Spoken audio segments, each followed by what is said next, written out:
8월의 첫 주, 이 시간 사랑하는 자녀들에게 긍휼을 베푸사 예배의 자리로 나오게 하심을 감사합니다.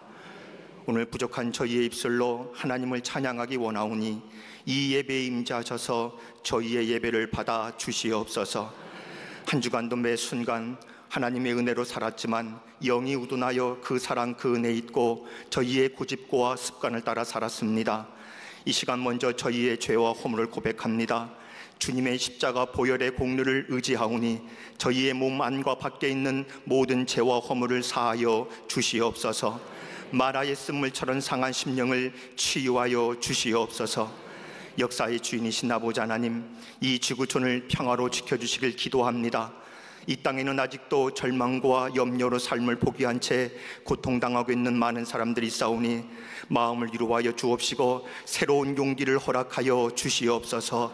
폭력과 테러, 전쟁과 공포, 미움과 다툼이 사라지게 하시고 용서와 화해의 삶을 살아가는 이 세계가 되게 하여 주시옵소서.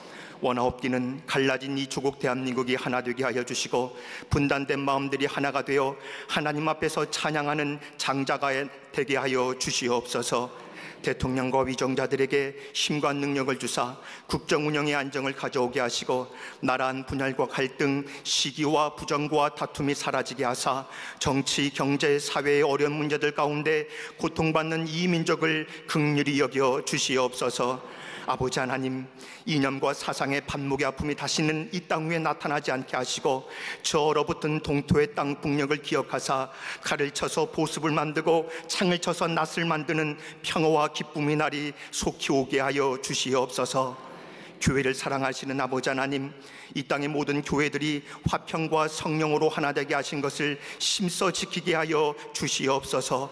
우리 민족의 가슴에 예수 그리스도의 계절을 맞도록 성령의 바람으로 충만케 하여 주시옵소서. 이를 위해 지난 65년간의 역사 가운데 광림의 제단을 세계 열방 가운데 세우시고 민족 가운데 영적 장자의 역할을 감당케 하시니 감사합니다. 모든 성도들마다 주께서 허락하신 이 믿음의 성막인 광림제단의 보호 가운데 거하게 하여 주시옵소서. 하늘의 기적이 일어나는 엘리야의 제단이 되게 하옵시며 예비하신 것을 만나는 모리아산의 제단이 되게 하여 주시옵소서. 오순절 교회와 같이 불같은 성령을 부어주사 뜨겁게 기도하고 열심히 전도하며 베풀기에 부족함이 없는 말세의 하나님 나라의 확장에 쓰임받는 광림의 제단이 되게 하여 주시옵소서. 이를 위해 20만 전도와 5천 속회 1천 선교의 비전을 광림의 모든 성도들이 기도로 준비하게 하시고 저들의 심령 속에 속히 이루게 하여 주시옵소서. 의정부 북교회 건축이 주님의 은혜 가운데 이번 주 아름답게 봉헌되게 하심을 감사합니다. 이 지구촌에 흩어져 있는 광림의 모든 선교지와 사회봉사관, 남교회와 서교회를 통해 하나님 나라의 지경을 넓히는 복된 기회가 되게 하여 주시옵소서. 이제 다음 주에 시작되는 전교인 여름 수련을 통하여 시간마다 말씀을 통하여 영적 치유의 역사가 일어나게 하시고 갈급한 심령들 단비를 흠뻑 맞아 소생하는 계기가 되게 하여 주시옵소서. 우리 교회 학교와 각 부서의 여름 행사들이 은혜 가운데 마치게 하시니 감사합니다. 더 큰 믿음의 증거가 되게 하시며 마음의 지경을 넓히는 계기가 되어 하늘의 소망을 이루는 복이 되게 하여 주시옵소서. 주의 사명자로 부르심을 받아 광림의 제단을 이끄시며 여우수아와 갈렙같이 하나님 주신 비전을 가지고 나아가시는 우리 담임 목사님, 가슴에 품으신 모든 목회의 비전과 21세기를 향한 세계의 선교의 비전을 이루어 주시옵소서. 주의 장중에 강하게 붙들어 주옵시고 능력의 사자를 세워주시며 광림재단과 한국교회와 민족을 이끄는 영적 리더자로 더 크게 사용하여 주시옵소서. 이 시간 십자가에 피 묻은 주의 복음을 전하시기 위하여 단위에 서십니다. 성령의 능력으로 붙들어 주셔서 말씀을 듣는 자 모두가 다시 한번 주님의 사랑을 체험하고 이 시대에 잃어버린 진리 안에서 상실과 체념에 빠져있는 모든 이들에게 사자우의 음성으로 선포되게 하여 주시옵소서. 마음과 뜻과 정성을 다하여 찬양하는 갈릴리 성가대와 오케스트라의 찬양을 통하여 하나님 홀로 영광 받으시고 우리의 마음의 문이 활짝 열리게 하사 위로부터 내리는 큰 은혜가 임하게 하여 주시옵소서.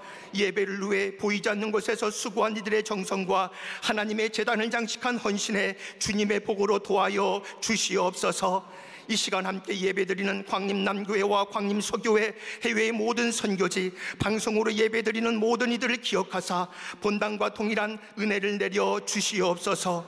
이 모든 말씀 우리의 선한 목자 되어주시는 예수 그리스도 이름으로 간절히 기도하옵나이다. 아멘. 하늘에 계신 아버지, 이름 거룩하사 주님 나라 임하시고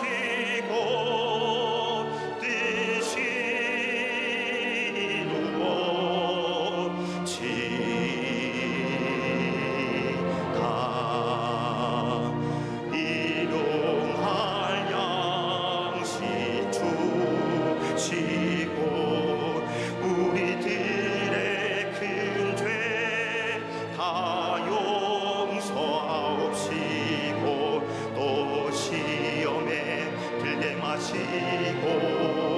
악에서 구원하소서. 대개 주의 나라 주의 권세 주의 영광 영원히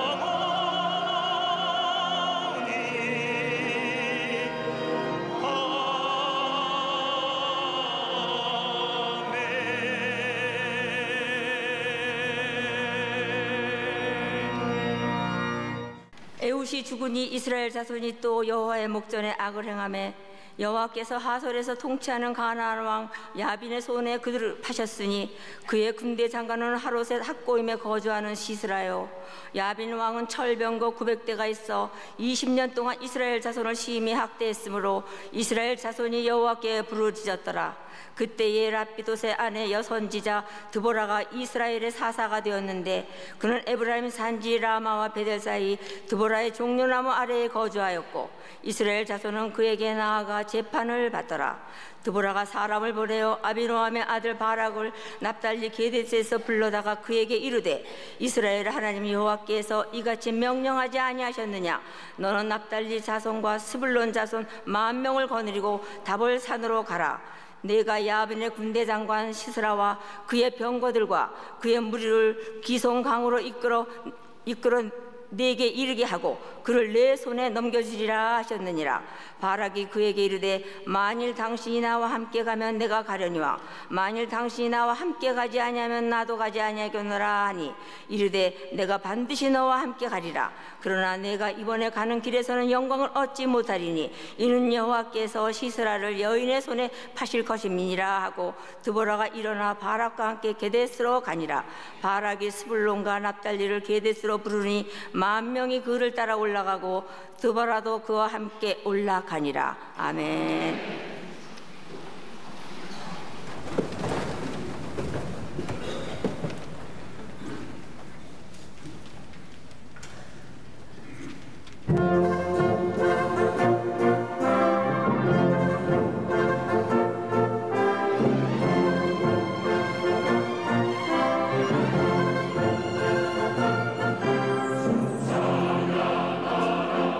우리 사랑하사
갈릴리와 오케스트라, 갈릴리 성가대와 오케스트라 찬양에 감사합니다.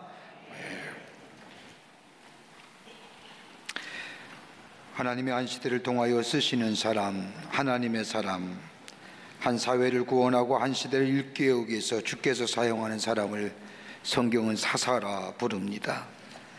사사란 말은 우리말로 분명한 개념이 떠오르지 않지만은 공동번역의 성경을 보면 사사를 가리켜서 판관, 사사라고 부릅니다. 영어의 표현을 보면 judge 한다는, 판단한다고 표현하고 있습니다.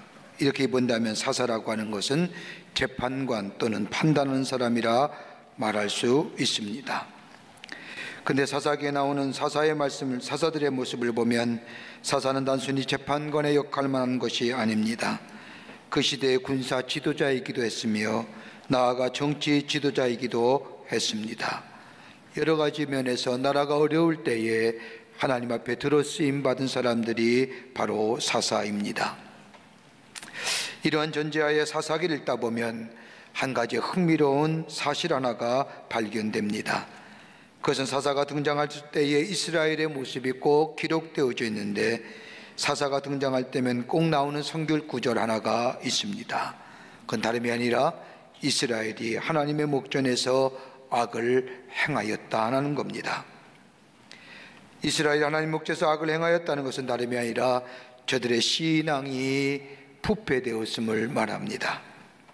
하나님의 놀라운 약속의 성취와 하나님의 사랑이 나타났던 출애굽의 신앙이 사라졌음을 이야기하며 가나안 정착으로 인하여 하나님의 섬기는 뜨거운 신앙이 저들 가운데 사라졌음을 말하는 겁니다. 그리고 신앙의 안일함과 삶의 안주로 인하여 하나님을 섬기기보다는 세상을 따라가는 삶이 되었다는 겁니다. 그도 그럴 것이 사사기 1장과 2장의 말씀을 보면 가나안에 정착할 때 하나님이 이스라엘 백성에게 하신 말씀이 있습니다. 12지파에게 가나안 땅을 분배하면서 하나님이 말씀하시기를 그 지경에 거하는 모든 이방의 족속을 멸하라는 겁니다. 그런데 성경 말씀을 보면 그 어떤 족속도 가나안 종에 정착하면서 그 지경에 거하는 이방 족속을 멸하는 지파가 없었습니다. 이방의 족속들을 다 멸하라는 것은 다름이 아니라 하나님의 향한 신앙의 순수함, 신앙의 순결함을 지키라는 말씀입니다. 이방 족속과 함께 더하여 살게 되면 행여나 이스라엘 백성의 신앙이 그 순결함과 그 정결함이 사라질까 봐, 그리고 하나님을 멀리하고 더 나아가 하나님의 목전에서 악을 행할까 봐 하나님은 이스라엘 백성에게 가나안에 정착하면 모든 이방 족속을 멸하라 했는데 하나도 멸하지 못합니다. 그 결과 하나님을 섬기는 이스라엘 백성은 그 이방 족속과 같이 더불어 살면서 그들의 잘못된 종교와 잘못된 생활에 영향을 받아 하나님의 목전에서 악을 행합니다. 여러분, 하나님 이스라엘 백성이 이스라엘 백성 되게 한 비결이 무엇입니까? 그들이 탁월해서요? 그들이 뛰어나서요? 아닙니다. 한 가지입니다. 하나님을 섬기는 그 믿음 때문에 하나님을 떠나서는 생각할 수 없는 민족이기에 이스라엘 백성이 이스라엘 민족 된 겁니다. 하나님을 의지하고 믿고 따라갈 때에는 이스라엘 백성에는 아무런 문제가 없었습니다. 그 어떤 역경도 넉넉히, 그 어떤 문제도 하나님의 도우심을 통하여 넉넉히 이겨 승리했습니다마는 하나님을 떠난 이스라엘 백성은 이방인의 침입을 받거나 문제가 있고 역경이 저들 앞에 닥침을 보게 됩니다. 이런 행위가 반복적으로 나오는 것이 바로 사사기의 말씀입니다. 악을 행하여 하나님의 목전에서 목이 곧은 백성으로 패역한 백성으로 살 때에 이방 민족의 침입을 받고 그때마다 이스라엘 백성이 깨우쳐 뉘우쳐 하나님 앞에 회개하고 하나님 앞에 부르짖으면 하나님은 사사를 보내어 이스라엘 민족을 구원하여 주십니다. 마치 호세아가 저 몸을 파는 여인을 사랑한 것처럼 하나님을 배신하고 하나님을 떠난 이스라엘 백성을 향하여 끊임없는 하나님의 사랑을 보여주시며 저들을 인도해 주셨던 귀한 말씀이 기록된 것이 사사의 말씀입니다. 오늘 우리가 읽은 본문의 말씀은 그 사사 가운데 여자 사사인 드보라에 관한 말씀입니다. 사사기 3장의 말씀을 보면 하나님의 왼손잡이인 에웃이란 사람을 통하여 이스라엘을 위기에서 건져내 주십니다. 에웃은 오른손을 못 쓰는 장애인입니다. 그럼에도 불구하고 하나님은 에웃을 사용하여 주셔서 하나님의 구원의 역사를 이스라엘에게 베푸십니다. 이렇게 에웃을 들어 쓰신 것은 다름이 아니라 하나님은 인간의 약점을 강점으로 바꾸신다는 하나님의 모습을 온 백성에게 보여주시기 위함입니다. 하나님 앞에 붙잡힘이 되면 그 약점도 오히려 강점이 되어 하나님의 귀한 역사의 주인공이 됩니다. 또한 삼갈이라는 사사가 나옵니다. 삼갈이라는 사사는 아주 평범한 농부였습니다. 밭을 갈고 땅밖에 모르던 이 삼갈이라는 사람이 하나님의 부르심을 받아서 이 평범한 농부가 하나님의 종이 되어 하나님의 사사가 되어 이스라엘에게 구원을 일으킵니다.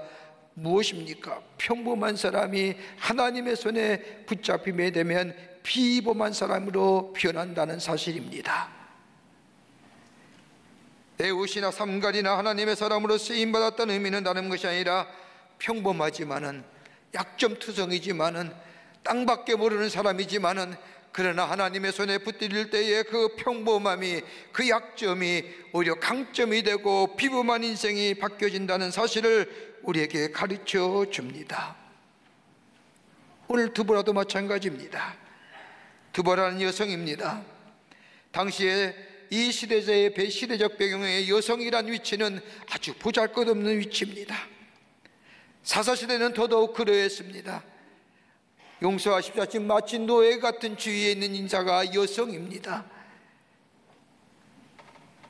이 여성인 드보라가 하나님의 사사로 쓰임받을 때 시대는 하나님의 목전에서 악을 행한 이스라엘의 범죄함을 인하여 하나님은 다시 하나님께로 돌아오시기 위하여 가나안의 왕인 야빈의 집에 20년 동안 이스라엘 백성을 맡기십니다. 한번 생각해 보십시오.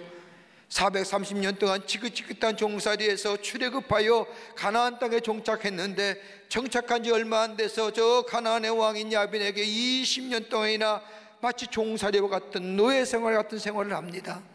얼마나 지긋겠습니까? 옛날의 생각이 소록소록 날 겁니다.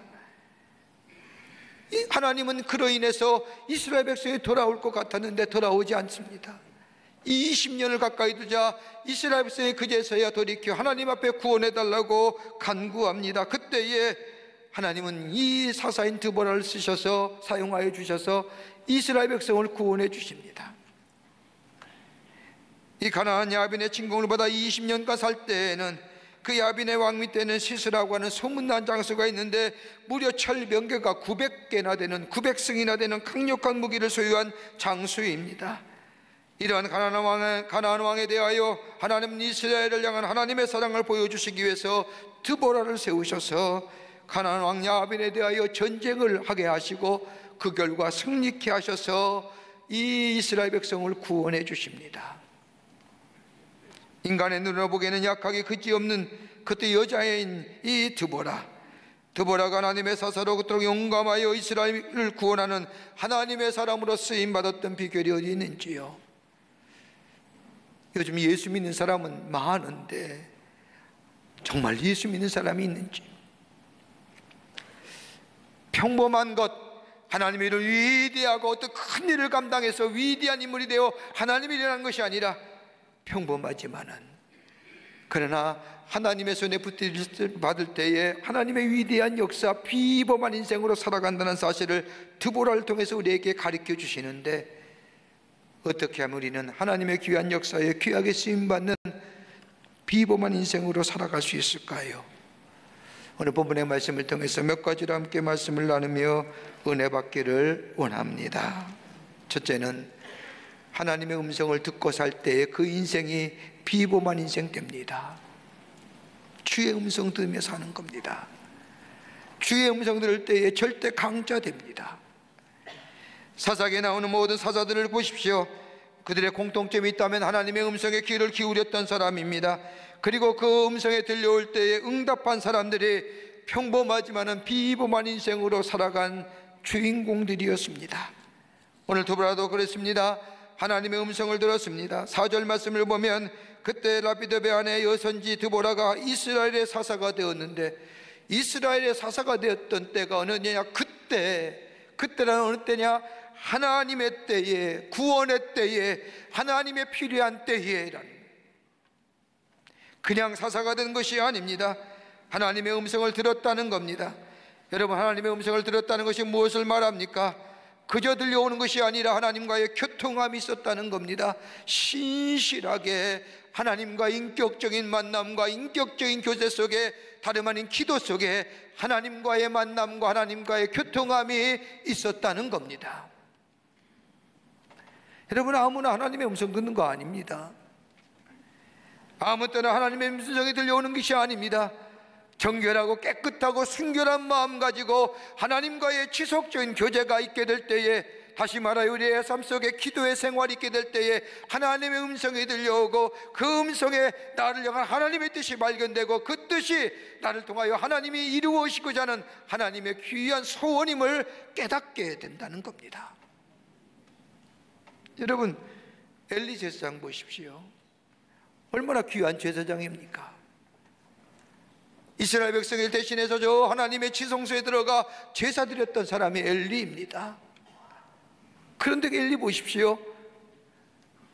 사무엘은 3번이나 하나님의 음성을 듣는 가운데 있었지만은 엘리는 한 번도 하나님의 음성을 듣지 못합니다. 아니, 깨닫지도 못합니다. 사무엘이 찾아와서 부르셨습니까? 라고 하는 얘기에 엘리가 뭐라고 얘기합니까? 안 불렀느니라. 그 다음에 또 찾아와 부르니까 아니야, 너 잘못 들었느니라, 이렇게 얘기하죠. 자꾸 찾아오니까 그제서야 그 느낌 가지고, 그 경험 가지고 아마 하나님이 널 부르시는가 보다, 그때 그렇게 얘기하지 않습니까? 여러분, 기억하세요. 하나님의 음성 못 들어도 주의 직분 감당할 수 있어요. 기도하지 않아도 하나님의 일 할 수 있어요. 하나님과 교통함이 없어도 주의 주신 직분 할 수 있어요. 집사하고 권사하고 장로고 목사하고 다 할 수 있어요. 엘리가 그랬습니다. 제사장이에요. 하나님의 음성을 듣고 하나님의 말씀을 듣고 이스라엘 백성을 인도할 제사장인 엘리가 주의 말씀 듣지 않잖아요. 들려오지 않잖아요. 왜요? 하나님과의 교통함이, 인격적인 교제가, 기도했다는 얘기가 없잖아요.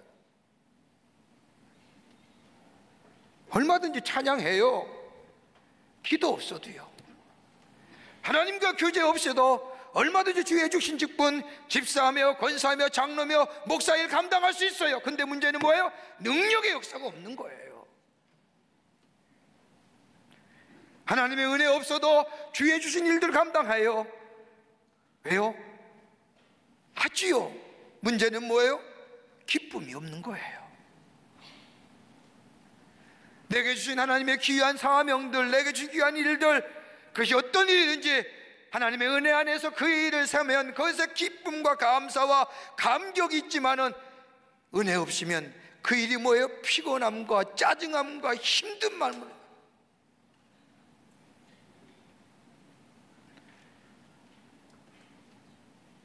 엘리 세상 보세요. 하나님과의 교통함과 교제함이 없잖아요. 기도했다는 얘기가 없으니까 블레셋 군대에서 자신의 아들들이 다 죽고 여호와의 복궤가 빼앗겼다고 하자 뭐예요? 뒤로 자빠져서 목이 부러져 죽잖아요. 얼마나 비극적인 인생입니까?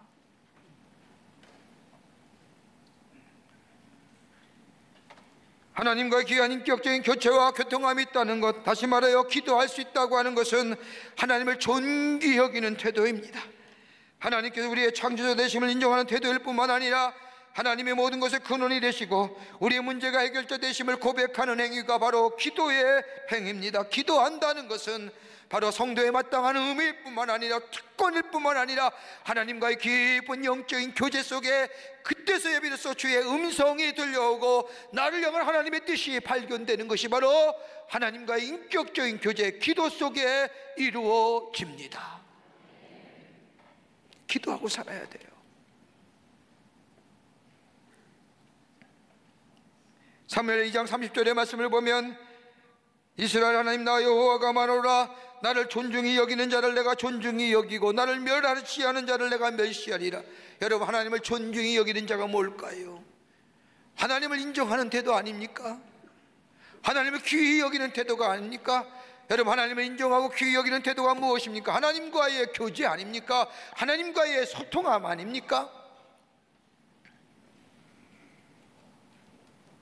마음대로 살면서 마음대로 결정하면서 어렵고 힘들 때만 그제서야 하나님을 향하여 나아가고 하나님 앞에 부르짖는 것, 그럼에도 불구하고 우리 하나님은 그것을 받아드시고 그것을 용납하시고 그리고 그의 소원을 들어주시는, 인간적으로 보면 참 그렇지 않습니까? 평소에는 내 마음대로 내 뜻대로 살다가 힘들 때만 있으면 쪼르륵 달려가는 거예요.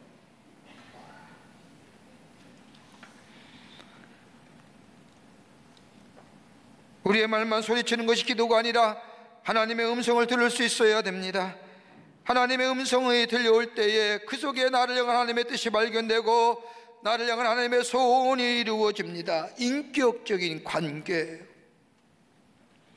프랑스의 수학자인 종교철학자인 파스칼은 인간에 대하여 이렇게 명제하지요. 인간은 생각하는 갈대다라고.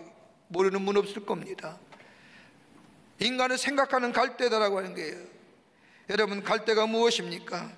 쉽게 부러지고 쓰러지는 존재가 갈대 아닙니까? 인간이 그렇다는 겁니다. 조금만 삐걱거리면 부러지고 깨지고 넘어지고 상처받는 존재가 인간입니다.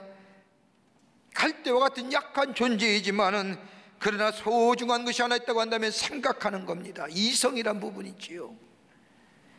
깨끗하고 맑은 이성이 있음으로 인해서 인간의 존재가 소중한 것이지요. 생각할 수 있다는 것, 어떤 생각이요? 하나님에 대한 생각이지요. 맑고 깨끗한 생각. 여러분, 이성을 가지고 하나님의 뜻을 발견하며 하나님의 행하신 일을 해석하며 하나님의 뜻을 분별할 줄 아는 이 깨끗한 이성이기에 인간이 소중한 존재고 인간이 탁월한 존재인 거예요. 그 이성 가지고 인간을 하나님에 대하여 이러쿵저러쿵 얘기하며 하나님이 계시니 안 계시니 하나님이 뭐 어떻고 이렇게 얘기하는 것은 바른 이성이 소유자가 아니라는 겁니다.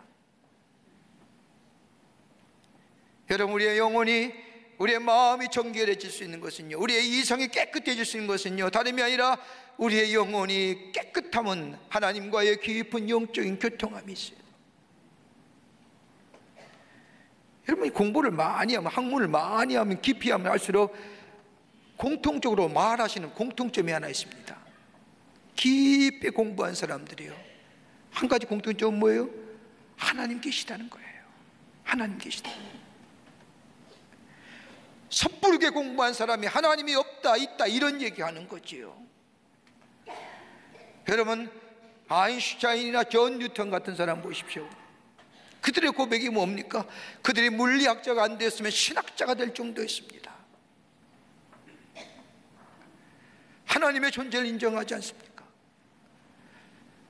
우주의 모든 것을 바라보면서 과학, 물리학을 공부하면서 깨달은 게 하나님이 계시다는, 아무리 과학으로 아무리 인간의 생각으로 해도 하나님이 하실 수밖에 없다.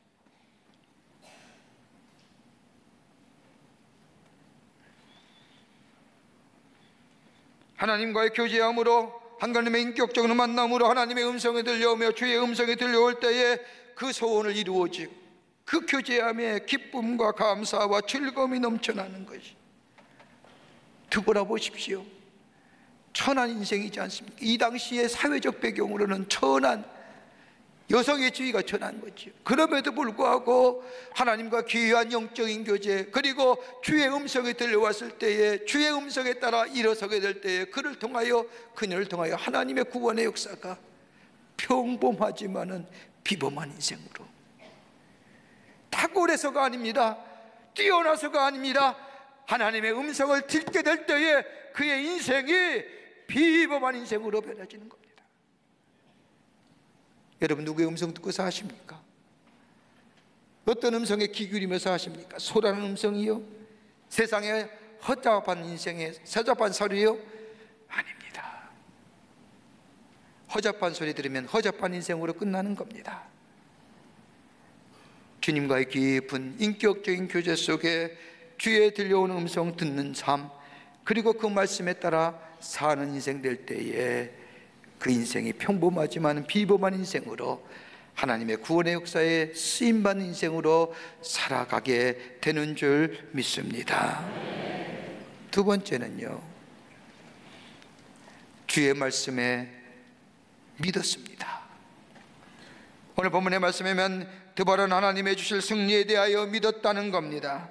7절 말씀에 보면 내가 야빈의 군대장관 시스라와 그 병거들과 그 무리를 그 손강으로 이끌어 내게 이르게 하리니 그를 내 손에 붙이리라. 하나님이 내 손에 붙인다는 이 말씀에 드보라는 믿었다는 겁니다. 다시 말하여 승리가 내 것이 될 것이라는 하나님의 말씀을 믿었다는 겁니다. 들려오는 말씀에 믿는 겁니다. 무슨 특별한 전략이 있는 것도 아닙니다. 오늘 가만히 말씀을 보십시오. 내가 야빈의 군대장관 시스라와 그 병거들 900건이나 되는 그 병거들을, 그 900성을 이 이스라엘 백성에게 기송강으로 이끌어내어 드보라 손에 붙여준다는 겁니다. 아무런 얘기가 없습니다. 특별한 비법이나 전략이 없습니다. 그럼에도 불구하고 이 드보라는 뭐예요? 그 말씀을 그대로 믿었다는 겁니다. 여러분, 우리의 삶은요, 믿은 대로 됩니다. 믿는 대로 돼요. 하나님에 대하여 긍정적인 믿음, 신실하신 하나님, 좋은 것으로 예비하신 하나님, 나보다 나를 더 잘 알고 계신 하나님, 우리의 형편과 처지에 따라 우리에게 넉넉히 주시는 하나님, 그 하나님을 내가 믿고 그 하나님 안에 살면 그 믿음대로 됩니다. 그런데 될까? 정말 그럴까? 이렇게 의심하면 그 믿음대로 됩니다.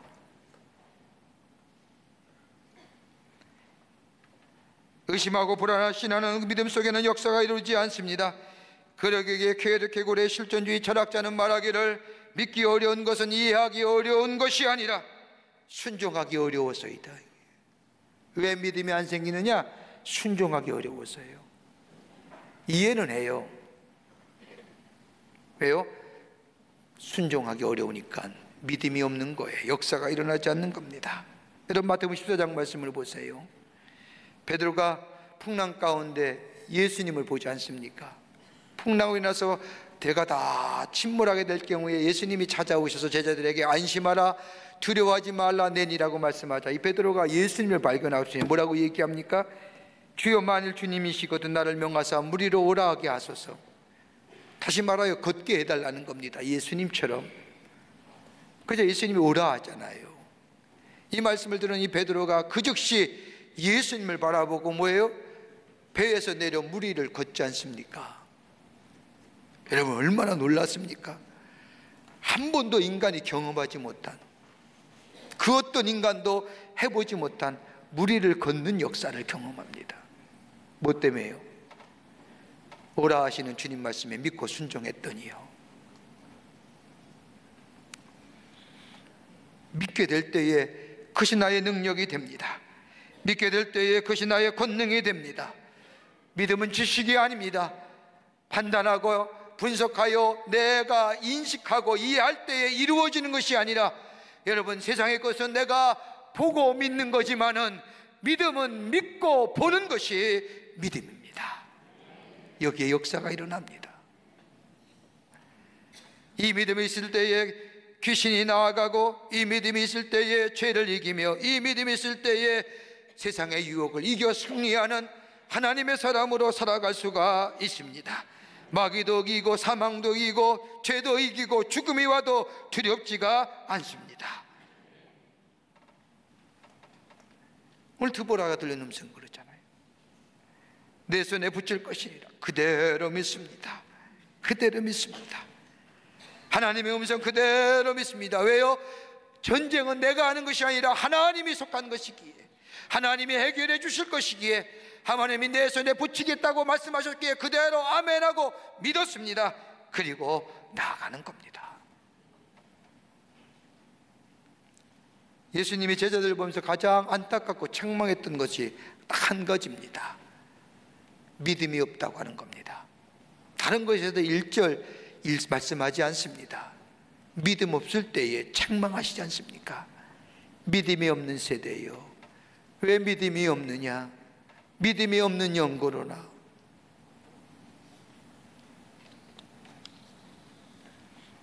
믿음은 미래의 불확실성을 넘어서서 새로운 가능성을 열는 믿음입니다. 믿음은 환경과 지배를 받지 않습니다. 그러기에 믿음이 승리합니다. 드보라는 믿었습니다. 그 사스라의 칠벽성에 그 병거가 있다 할지라도 아무 문제가 되지 않는다. 주의 음성이 들려왔습니다. 여러분, 기도하면 주의 음성이 들려오고 주의 음성에요 아멘하고 믿게 될 때 그곳에 주의 역사가, 놀라운 승리의 역사가 일어나게 되는 줄 믿습니다. 믿음이에요. 끝으로 해야 할 일을 찾아야 한다는 겁니다. 오늘 본문의 말씀을 보세요. 드보라는 하나님으로부터 원수를 내 손에 붙이리라는 음성을 듣습니다. 하나님으로부터 들려오는 승리의 음성이라 아멘하고 믿습니다. 이것으로 끝난 게 아닙니다. 성경 말씀 가만히 보세요. 이것으로 끝입니까? 아닙니다. 드보라는 그 주의 음성에 내가 할 일이 무엇인가 찾기 시작합니다. 드보라는 하나님의 음성을 듣고 나 같은 가정주부가, 나 같은 여자가 무슨 일을 할 수 있을까 그렇게 생각하지 않았습니다. 내가 할 수 있는 일이 무엇이 있을까 하면서 자신의 할 일을 찾기 시작합니다. 여러분, 예수 믿는 사람들의 가장 큰 약점이 뭔지 아십니까? 주의 음성 들었으면 손 놓고 있는 겁니다. 아무것도 안 해요. 마치 감나무 밑에서 감이 떨어지기만을 바랍니다. 하나님이 다 하실 것이라고 생각하며 손 놓고 있습니다. 물론 하나님이 하시지요. 하나님의 역사는요, 사람을 통해서 하실 수가 있고 하나님의 직접적인 역사도 있습니다. 주의 음성에 들려오고 주의 말씀이 들었던 아멘하고 믿음으로 내 할 일을 찾는 거예요. 드보라 보십시오. 자신은 아무것도 할 수 없지만 뭐 했어요? 자신이 할 일이 무엇인가 찾았는데 그때 한 것이 뭐예요? 사람을 찾았습니다. 누굴 찾아요? 바락이라는 사람을 찾습니다. 드보라가 보니 바락이 장군감 같은 것 같습니다. 그리고 이 바락을 발견한 드보라가 바락을 찾아가서 하나님이 자신에게 주신 음성을 나눕니다. 다시 말하여 비전을 나눈다는 겁니다. 하나님의 계획을 나누는 겁니다. 하나님의 소원을 나누는 겁니다. 지금의 말하면 비전을 나누는 겁니다. 그리고 함께 나가 싸우자고 합니다. 하나님의 약속의 말씀을 전하여 주면서 할 수 있는 일을 같이 해보자고 격려합니다. 아무것도 하지 않은 채 그저 앉아서 하나님의 기적을 기다리는 것, 신앙인의 모습이 아닙니다. 하나님의 말씀하신 것을 믿음으로 받아들이고 그리고 내가 있는 자리에서 하나님의 말씀하신 것을 이루기 위해서인가 무엇인가 찾는 겁니다. 여러분, 에덴 동산 말씀을 보세요. 하나님이 다 과일의 동산의 과실을 다 먹게 하고 그러나 가운데 있는 선악과만을 먹지 말라고 하십니다. 다 먹는 겁니다. 그러나 하지 말라는 것, 주의 말씀에 주의 음성에 내가 하지 말아야 되는 거죠. 여러분, 신앙은 막연한 낙관론이 아닙니다. 오병이의 기적을 보십시오. 요한복음 6장 1절서부터 15절에 나오는 오병이의 기적의 말씀을 보면 예수님이 이스라엘 백성에게 하나님의 나라의 복음을 전파하시죠. 얼마나 예수님의 말씀을 잘 아시는지 비유를 통하여 하나님 나라의 복음을 전하는데 시간이 가는 줄 모르고 백성들이 그 예수님의 말씀에 귀를 기울입니다. 시간이 지났는데 때가 지나서 이 예수님이 우리 제자들에게 얘기합니다. 야, 먹을 걸 너희가 좀 줘라. 제자들이 깜짝 놀라지 않습니까? 아니, 어떻게 이 많은 사람들에게 먹을 걸 주라는 겁니까? 계산자라는 빌립이 찾아와서 얘기합니다. 예수님, 이 많은 사람들에게 먹을 것을 주려면 적어도 200데나리온, 성인 하루에 일당인 200명의 일당이 필요해도 이 사람 먹이지 못합니다. 얼마나 계산적입니까? 그래도 예수님이 야, 너희 거가 먹을 것을 주라. 그 가운데 안드레가 어린 소년 하나가 자신의 먹을 것 보리떡 2-5개와 물고기 2마리 싸온 그 도시락을 예수님께 가져옵니다.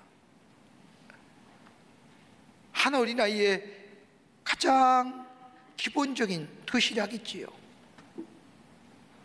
작은 도시락.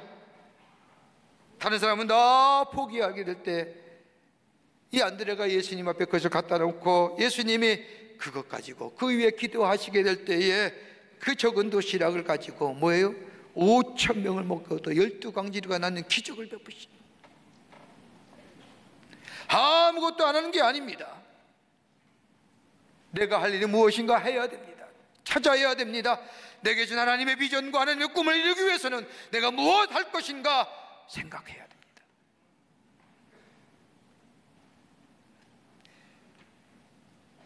내가 할 수 있는 일이 무엇일까요?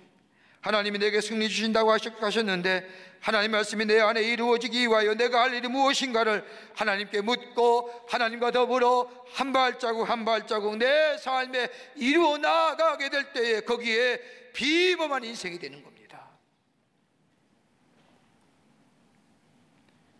시골에 한 아이가 살고 있었습니다.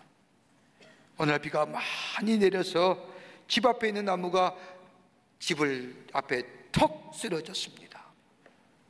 그걸 치워야만이 집으로 오고 갈 수가 있습니다. 이 소년은 그 나무를 치우려고 무단히 애를 씁니다. 도무지 소년의 힘으로는 감당하지 못합니다. 한참 거리고 끙끙거리고 있을 때 아버지가 나와서 묻습니다. 얘야, 내가 할 수 있는 일을 정말 다 한 거니? 라고 묻자 아들이 얘기합니다. 아빠, 내가 다 해왔습니다. 저것도 이용해보고요, 저것도 이용해보고요, 내 힘껏 다 해봐도 이 엄청난 무게의 나무 옮길 수가 없습니다 라고 이야기하며 아버지에게 말하자 아버지가 얘기합니다. 아들아, 내가 아직도 한 가지에 하지 않은 일이 있는 거예요. 무슨 말씀이에요? 다 해봤는데요. 그때 아버지가 아들에게 얘기합니다. 아들아, 너는 아빠인 내게 도와달라는 말 하지 않았니? 도와달라는 말 하지 않았느냐 이거예요.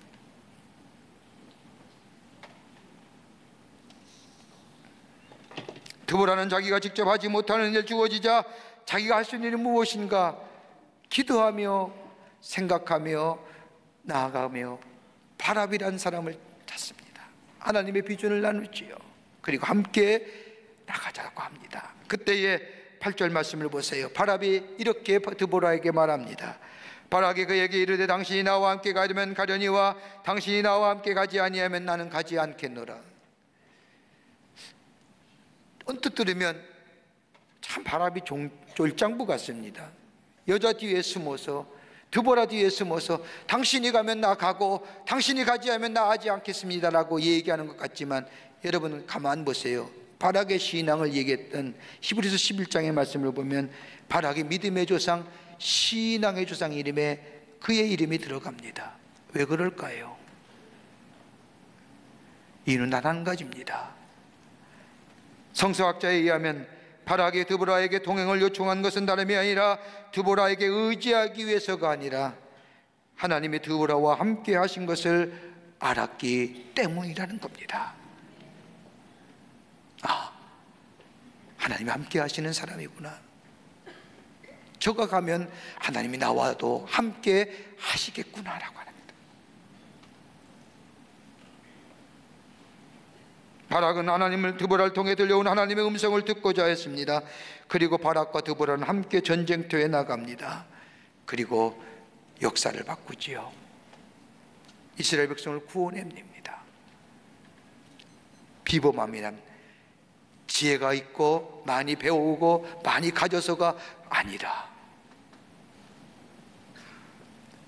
주님과 인격적인 교제 속에 들려오는 주의 음성에 귀 기울이고 그 음성에 아멘으로 화답하고 내가 할 일이 무엇인가 주님과 의논하며 주님과 동행하며 하나하나 찾으며 행하게 될 때에 그 인생이 비범함 인생이 되는 줄 믿습니다. 평범한 그리스도인을 원하지 않습니다. 이 세대는 비범한 그리스도인을 원합니다.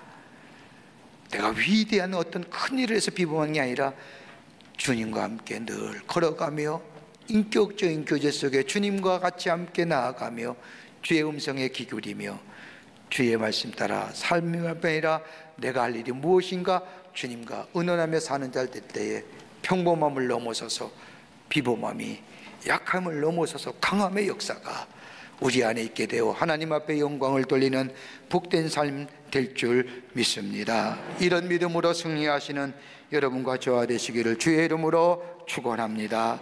하나님 감사합니다. 저희들 주께서 사랑해 주셔서 하나님의 사람으로 세워주심에 감사합니다. 저희들의 삶이 늘 주님과 동행하는 삶 되게 하시고 주의 음성에 귀 기울이며 주의 들려온 음성에 아멘으로 화답하며 주님과 의논하며 하나하나씩 아버지 하나님의 주의 비전을 이루어 나아가는, 그래서 비범함의 인생 되어 주 앞에 영광을 돌리는 저희들 되게 도와 주시옵소서. 성령이 도우실 줄 믿으며 예수님의 이름으로 기도하옵나이다.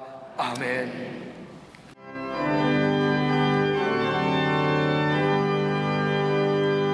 저 장미꽃 위에 있을 아직 맺혀 있는 그때에 귀에 들리니 소리 들리니 주 음성 분명하다. 주님 나와 동행을 하면서 나를 친구 삼으셨네. 우리 서로 받은 그 기쁨은 알 사람이 없도다. 그 청아한 주의 음성 우는 새도 잠잠케 한다. 내게 들리던 주의 음성이 늘 귀에 쟁쟁하다.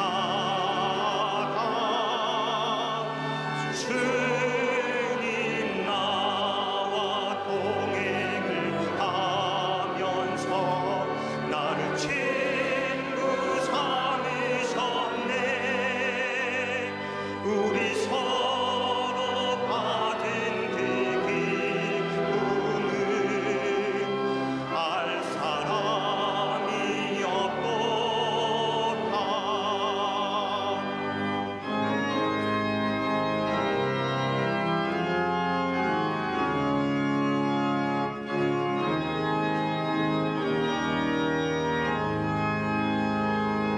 밤길도록 동산 안에 주와 함께 있으려 하나. 괴로운 세상에 할 일 많아서 날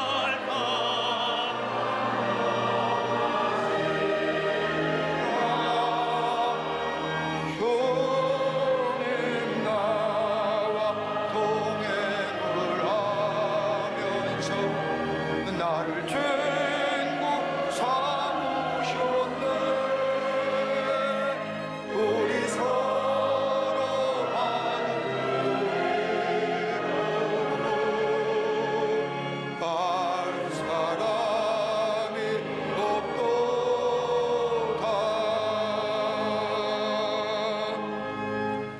지금은 우리 주 예수 그리스도의 크신 은혜와 하나님 아버지의 한량없으신 사랑하심과 성령님의 인도하심이 거룩한 주의 날 주의 전에 올라와 하나님 앞에 예배드리며 주의 말씀 가슴에 품고 저 세상에 나가 비범한 하나님의 사람으로 살아 하나님 앞에 영광 돌리기로 새롭게 결단하고 성전에 물러서는 우리 모든 사랑하는 광림의 권속들과 영상을 통하여 하나님 앞에 예배드리는 한국교회 성도들과 모바일과 인터넷을 통하여 그 밖에 흩어져 있는 당신의 거룩한 백성들을 위해 주께서 지금으로부터 영원토록 함께 하시기를 간절히 축원하옵나이다.